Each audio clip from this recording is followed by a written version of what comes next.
Hey yo, this is Grant David with Static Multimedia, and today we are interviewing, most fittingly, DJ Statik Selektah. You may know the East Coast DJ from his show on the XM Sirius Radio Station, Shade 45, which pops off every Thursday night, or from his many works, including collaborations with Saigon, Nas, Q-Tip, Styles P, M.O.P., Slaughterhouse, etc., as well as his own solo joints. Statik Selektah has a brand new album coming out in a few weeks entitled Population Control, and he is here to answer a few questions and hook us up with some inside information. So, Mr. Selektah, how you doing, bro? Excuse me, I'm doing good, man. Sorry. Well, that's what's up. Now, I understand that you're getting ready to release your fourth album as a producer entitled Population Control. Is that correct? Yep. And that's coming out October 25th, right? Yes, sir. All right, cool, man. Well, can you fill us in? You know, what was the experience like putting together Population Control, and who were some of the artists featured? Well, the concept is that, everybody wants to be a rapper, everybody wants to be a DJ, producer, something, and it's basically like, saying like this is who's approved, in my eyes, of the new generation, and I put a couple of the OGs on there, I mess with, but mostly it's all new artists.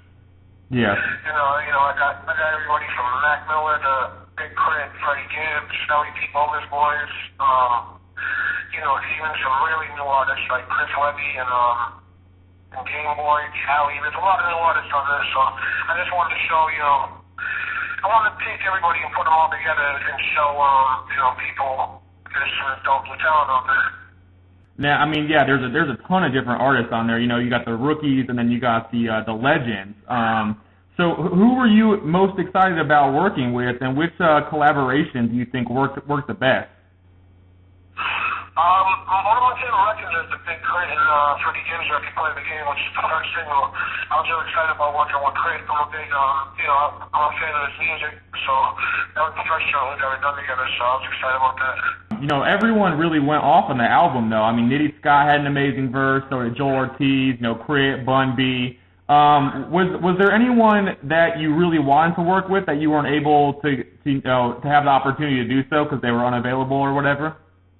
Yeah, I wanted to get Kendrick Lamar and J. Cole. Oh, yeah. I didn't really send records to them to get on. I just didn't have I didn't have the right song. I didn't feel like I had the right records to put them on, so I didn't send it. But those are definitely two cats I really like. Is that something you're still looking to pursue in the future? Yeah, definitely. Me and Kendrick are definitely going to work. I'd love to work with Cole, too. And then you recently shot the video with Sean Price and Termanology for the title track off the album. What was that experience like shooting the video, and when can we expect to see that? No, man. We shot it right on my block in Brooklyn. Sean Price came from that far away. He's, Bronzeville's probably like a mile away, but it was cool. We just had fun with it. There's a whole scene in the video where Sean Price is like rapping to this kid he knocked out. It's pretty funny. And when is that video coming out? Probably in like 2 or 3 weeks. Nice. Are there any plans to shoot any other music videos off the album? Yeah, we're doing 2 videos on Atlanta at the A3C Festival. We're going to do the video for Play the Game with Crit and Gibbs. We're going to do the video for all the Crit records.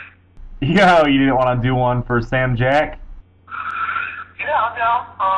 I got to get all those 2 guys together, and they're all from different areas, so.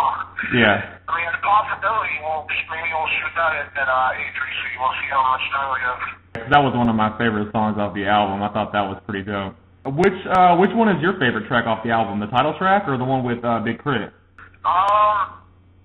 Probably the one with Crit and Gibbs. Yeah. But, I really like the record with Mac Miller. That was the first record we did for the whole album. Mac was in such a different place when we did that song. But, it's cool. There's another, we actually did 2 records for it. One of them I didn't put on the album, but we got a whole other record on Mac for the stash. But, we just had fun making it. I love the whole concept behind the population control. I mean, it's just I read in the press release, and like you said earlier, every person that you meet is either a rapper or a DJ or makes beats. So what that means to me is basically you're taking a stance against the oversaturation of commercialism in the rap game as well as the music industry. there's just too much being put out, and more than half of it isn't good. Would I be correct in that line of thinking? I mean, not everybody's supposed to be a rap diva. Not everybody's supposed to be an alcohol player. Not everybody's supposed to. The problem with hip hop is everybody wants to be a star, and it's like, there needs to be more managers and more people behind the scenes. It's just like kids are brought up thinking that they got to be in the spotlight. It's kind of messed up. It's like the only kind of music that's really like that. In rock and roll, people don't fight about who's in the spotlight. Yeah. Going along those lines, is there anyone out in the game specifically that you think, for whatever reason, has gotten by on subpar, minimal quality material? Yeah, everybody. There's a lot of people, man. There's a lot of people that are considered hot right now that just don't care about the music. You can tell, I mean, I'm not really trying to throw names out there, but I mean, a blatant example of it would be like, someone like Gucci, man, or someone like that. It's like beyond obvious they don't care about the music at all. They just go in the booth and just, yeah, for sure. Talk nonsense. It's like you can tell there's no passion for it. And I and the majority of the rest of the hip-hop community would agree with you, I think. I think that there's definitely a lack of passion, and there's definitely a lack of heart. Moving forward, how is Population Control different than your previous albums? I mean, it's a lot different. All my other albums were like, a lot of the legends I wanted to work with, like Coachy Rap, Jada Kiss, and all kind of like, I was just going for, a whole different sound than that on the previous albums. This album, like, there's some songs with no samples. There's, like, songs with, like, people that are, like, virtually unknown to a lot of people, especially my fan base. Like, there's kids like Chris Webby who are selling out shows every night, but yet the hip-hop crowd doesn't necessarily know them. I was just trying to, expose everybody in one package thing. Yeah, for sure. Well, I think the album sounds great. I got a chance to listen to it a few times through, and it's one of those albums that, you can put on and enjoy the entire way through, without skipping a track. It's solid. Thanks. Not a problem, man. So you're an extremely busy man. I follow you on Twitter, and it seems that you're always getting into something. I mean, you got Population Control coming out next month, Well Done with Action Bronson coming out the following month, and then you got the 1982-2012 album coming out soon. I mean, and that's not even to mention your ongoing presence on Shade 45. How do you juggle all of this? What is the key to being successful in so many areas of the industry? I have no life. And no life? No life. It's just non-stop. You gotta be out. You gotta be, you gotta be at the right, especially in New York, you gotta be at the right events. You gotta, most of the moves I make are at 2 in the morning, kicking at the bar with certain people. It's like, that's how moves get made in the city.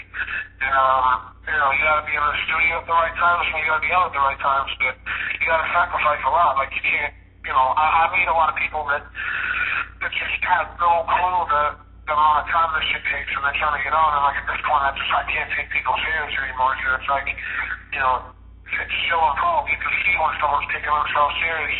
There's just a lot of people that want to do it, but just, they're with their girlfriend all the time, or they're with, there's people that don't want to sacrifice. Yeah. Now, within the context of being successful, what do you think is more important? Do you think that, having talent is more important, or having dedication and discipline and, drive is more important? It's a mix of everything, man. Yeah. Definitely, the talent is only 50% of it. And that's why there's a lot of people that aren't as talented that are on, because they work so hard. So when did you realize that you wanted to start making a name for yourself in the rap game? Was this a dream that you've been chasing for a while now? I mean, I've been on the radio since I was 13 years old. Yeah. So, I mean, I've been doing this a long time. I mean, since then, I pretty much, it's all I've been doing. I never really, I haven't had, regular jobs since then. The last regular job I had was when I was probably, 16. I worked at, a postal center or something. I don't know. I was, packaging stuff. Ever since then, ever since I graduated high school, I've been enjoying hip-hop. Yeah, for sure. That's many different hustles, I'm not just talking about speed. I'm talking about, at one point I owned a marketing company that did all the street teaming in Boston for Kim and Hampshire and all kinds of things. That's how ShowOff started. And then, I went from being an intern, putting up stickers to owning my own company, and then I you know, one day I just got up and moved to New York on a whim, and, you know, it's you got to be nonstop with it. Yeah, for sure. Who were some of the rappers and the DJs that you looked up to when growing up? I mean, DJ Premier, Yeah. Wu-Tang, you know, P-Rock, Still Smooth, Dr. Dre. Yeah. All the 90s shit, it's like, that was the foundation for you. Do you try and model, you know, your career plan after those DJs?